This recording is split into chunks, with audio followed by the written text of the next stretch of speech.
તો કેમ છો વિદ્યાર્થી મિત્રો? હવે આપણે ધોરણ 10માં ચેપ્ટર નંબર 12માં ઉદાહરણ નંબર 4 જોઈશું.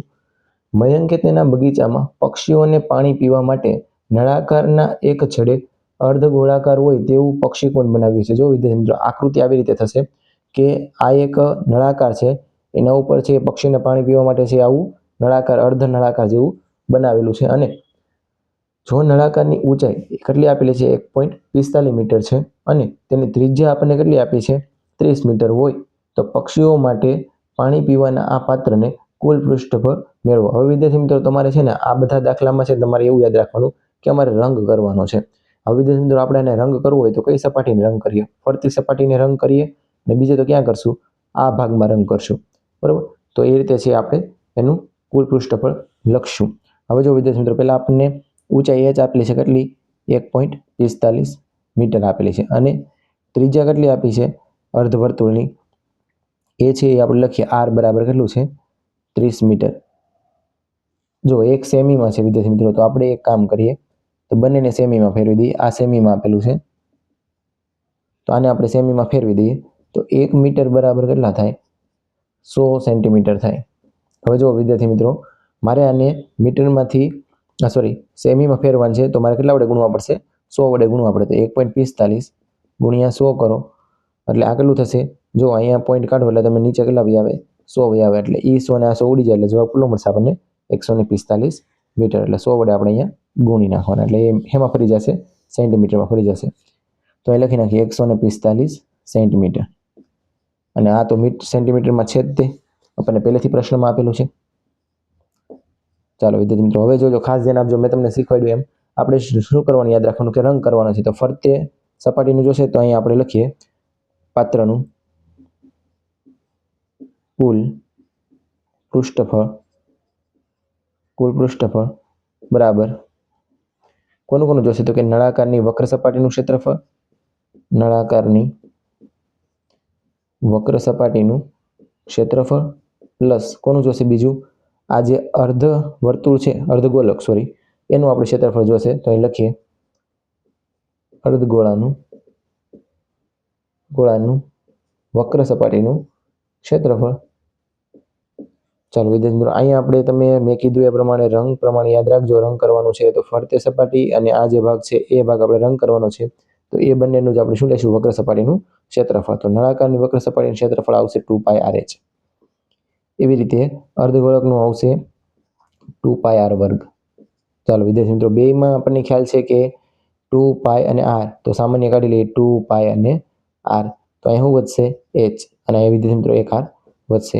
તો 2 ગુણ્યા પાઈની કિંમત આપણને આપેલી છે 22/7 તો લખીએ 22/7 અને r બરાબર વિદ્યાર્થી મિત્રો આપણી પાસે 30 છે.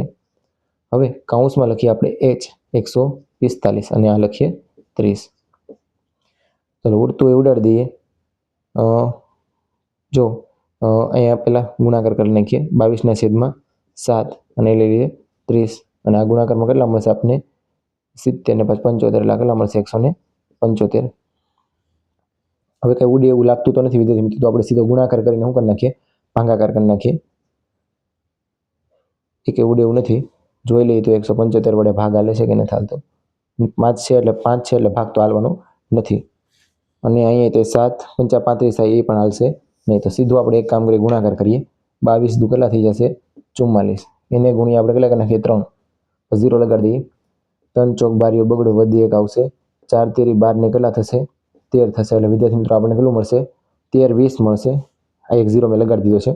હવે 175 છે પણ હું ખાલી આ 3 આંકડા જ લઉં છું. 175 ગુણ્યા કેટલા કરી નાખું 132 પછી પાછું 0 લગાડી દઈશ. તો અહીંયા આપણે લઈ લઈએ 2 0 પછી 5 7 1 3 5 15 વધી એક આવશે 7 3 7 21 ને 1 22 પછી પાછું 3 1 3 ને 2 5 થશે 2 5 10 વધી એક આવશે 2 7 14 ને 15 વધી પાછી એક આવશે 2 1 2 ને 1 3 થશે એટલે આ થશે 0 10 1 5 ને 5 10 ને 11 પછી કેટલા આવશે 7 8 ને કેટલા થઈ જશે 13 વધી આવશે એટલે 23 પોઈન્ટ.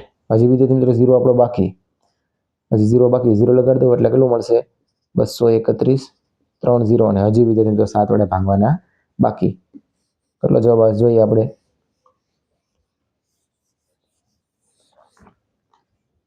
231,000 કેટલા વડે ભાંગશું? 7 વડે. તો 7 તેરી 21 થશે. 2 વધશે, ફરી વખત 7 તેરી 21 થશે. અને વિદ્યાર્થી મિત્રો બાકીના 0 છે આપણે ઉપર ચડાવી દઈએ, 2 અને 3 ચડાવી દઈએ એટલે અહીંયા કેટલો જવાબ આવશે? 3 3 1 2 3. અને આપણે સેમી રાખ્યું તો અહીં શું આવશે? સેમીનો વર્ગ. અને વિદ્યાર્થી મિત્રો આને તમે મીટરમાં ફેરવું હોય તો ફેરવી શકો. જો મીટરમાં ફેરવું હોય ફરી વખત તો આને 1 મીટર બરાબર કેટલા થતા હતા? 100 સેન્ટીમીટર થાય. અને જો વર્ગ કરો એટલે અહીંયા વર્ગ થશે એટલે આનો પણ શું થશે? વર્ગ થાય તો આનો પણ વર્ગ થશે એટલે અહીં કેટલા થઈ જશે? 4 થઈ જશે સેમી વર્ગ. એટલે 1 મીટર બરાબર આવું મળશે. હવે વિદ્યાર્થી મિત્રો તમારે સેમીમાંથી ફરી વખત છે મીટરમાં આવવું હોય તો કેટલા વડે ભાંગવા પડશે? 10,000 વડે. તો જો વિદ્યાર્થી મિત્રો અહીંયા આવી રીતે કરી શકીએ. ભાંગ્યા કેટલા આવશે? 10,000. તો ઉડતા ઉડાડજો, 1 2 1 2 1 ને 2 એટલે 3.3 મીટર સ્ક્વેર. આ વિદ્યાર્થી મિત્રો તમારો મીટર સ્ક્વેરમાં જવાબ આ રીતે આવશે. ચાલો વિદ્યાર્થી મિત્રો અહીં સુધી રાખીએ. હવે પછીનો પ્રશ્ન છે એ સ્વાધ્યાય 12.1નો આગળના લેક્ચરમાં લઈને આવીશ.